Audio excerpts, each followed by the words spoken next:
আহ, যুক্তরাজ্যের সাথে বাংলাদেশের প্রথম দুই দেশের স্বরাষ্ট্র মন্ত্রণালয়ের একটি ডায়ালগ হয়েছে।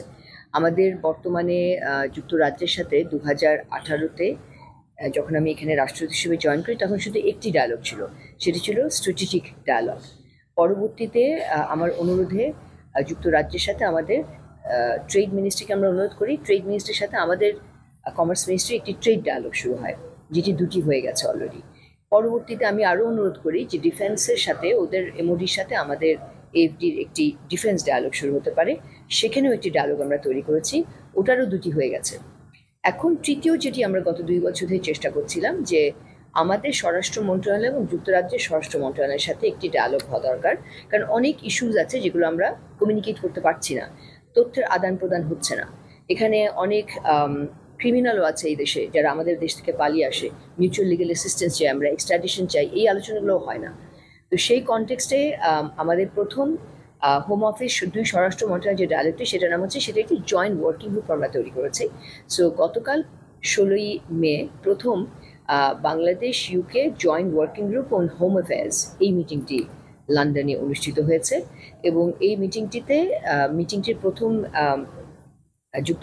বাংলাদেশ থেকে অতিরিক্ত সচিব পর্যায়ের স্বরাষ্ট্র মন্ত্রণালয়ে এসএসডি ডিভিশনের অ্যাডিশনাল সেক্রেটারি ছিলেন আমাদের সাইডের লিডার, এবং ওনাদের সাইড থেকে ওনার কাউন্টারপার্ট ছিলেন। আর এই ডায়ালগের মাঝখানে একটি এমওইউ সাইন হয়েছে, যেটি হচ্ছে, আপনারা জানেন যে ইউ যুক্তরাজ্য 2020-এর আগে ইউতে ছিল, তখন ইউর সাথে একটা এসওপি আছে, এটাকে standard operating procedure and Returns বলে। দ্যাট ইজ ইউতে যত আনডকুমেন্টেড বাংলাদেশিরা আছে তাদেরকে এরকম অল্প অল্প করে ফেরত নেয়, ওরা আইডেন্টিফাই করে আমাদেরকে দেয়। আমরা আগে ইন্টারভিউ করতাম, এখন আর ইন্টারভিউ দরকার হয় না, কারণ এমআরপি আছে, ই পাসপোর্ট আছে। সো ওদেরকে ফেরত দেওয়া। এটি যখন যুক্তরাজ্য ব্রেক্সিট থেকে বেরিয়ে আসলো, তার আগে কিন্তু আমরা ইউর আন্ডারে ইউ সবস দিয়ে ফেরত দিতাম মানুষ, যারা এখানে ধরেন ওভারস্টেজ আছে, যাদেরকে ওরা আইডেন্টিফাই করে বা ডিটেনশনে রেখেছে, তাদেরকে আমরা ইন্টারভিউ নিয়ে অথবা ইন্টারভিউ ছাড়া ফেরত পাঠিয়ে দিতাম।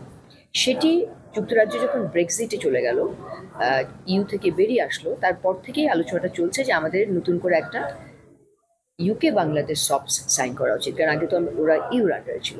তো ওই ইউ সবসটেরই একটি কন্টিনিউয়েশন বলতে পারেন, যেটা আমরা আবার নতুন করে সাইন করলাম। আমাদের যুক্তরাজ্যে কিন্তু অবৈধ বাংলাদেশি অন্যান্য সব দেশের থেকে অনেক কম আছে।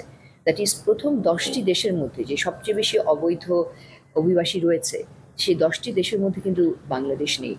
বাংলাদেশ আমার ধারণা প্রথম 20টি দেশের মধ্যেও নেই। কাজে আমাদের খুব কম সংখ্যক বাংলাদেশি আছে, যে মাসে আমরা হয়তো 3 জন করে ফেরত পাঠাই অন অ্যান অ্যাভারেজ। কিন্তু একটা সময় ছিল 2015, 16, 17 বা তারও আগে 2012, 13, তখন কিন্তু আমরা 100-150 লোক করে পাঠানো হতো। অনেক লার্জ নাম্বার অফ স্টুডেন্টস চলে আসছিল, তারা কিছু ইয়ের মধ্যে র্যাকেটের মধ্যে পড়ে গেছিল। তো সেখান থেকে আজকে বর্তমানে আমাদের হাই কমিশন আমরা হয়তো মাসে হয়তো 6-7 জনের ইন্টারভিউ নিয়ে হয়তো 3 জনকে আমরা ক্লিয়ার করি, এরকম একটা ফিগার। এটা চলছে, এটা একটা রুটিন প্রসেস। কিন্তু আমরা একটা এমইউ সাইন করেছি, যে এমইউটি আগে ইউর সাথে ছিল, সেটা আমরা নতুন করে যুক্তরাজ্য ব্রেক্সিট থেকে বেরিয়ে আসায় যুক্তরাজ্যের সাথে আবার সাইন করলাম। এখন থেকে এই স্বরাষ্ট্র মন্ত্রণালয়ের ডায়ালগ প্রতি বছর হবে, হয় লন্ডনে অথবা ঢাকায়। এবং গতকাল আমরা স্বরাষ্ট্র মন্ত্রণালয়ের ডায়ালগে এই সবসটি সাইন করা ছাড়াও আমরা আলোচনা করেছি দুই দেশের মধ্যে ট্রান্সন্যাশনাল ক্রাইমস, টেরোরিজম, এক্সট্রিমিজম, দুই দেশের পুলিশ বাহিনীর সহযোগিতা এবং ট্রেনিং, মিউচুয়াল লিগাল অ্যাসিস্ট্যান্স, অর্থাৎ যদি আমরা কোনো আইনি তথ্য কাউকে দিই যে সে কোনো আইন ভঙ্গ করে এসছে, তখন তার সম্পর্কে তথ্য দেওয়ার ফর্মেটটি ঠিক করা, এবং দুই স্বরাষ্ট্র মন্ত্রণালয়ের ভিতরে এক্সট্রাডিশন নিয়ে কথা বলা। যেমন এই দেশের যদি কোনো অপরাধী এই দেশে থাকে বা এই দেশ থেকে অপরাধ করে আমাদের দেশে পালিয়ে যায়, তাদের যে আদান প্রদান হবে, এগুলো আমরা জাস্ট এজেন্ডাতে প্রথমবারের মতো আলোচনা করেছি।